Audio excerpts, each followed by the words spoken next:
for 6000 kgs fish, we would need 1500 kgs of salt every month.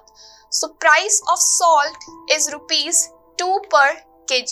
So first is salt 1500 into 2 is equal to rupees. So multiplying 1500 with 2, we get 3000 rupees. So this is 3000 rupees.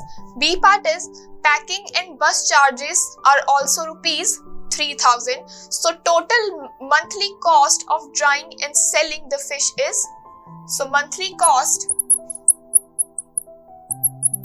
this will be 3000 plus the charges of bus and packing. So 3000 plus 3000. So this comes out to be rupees 6000.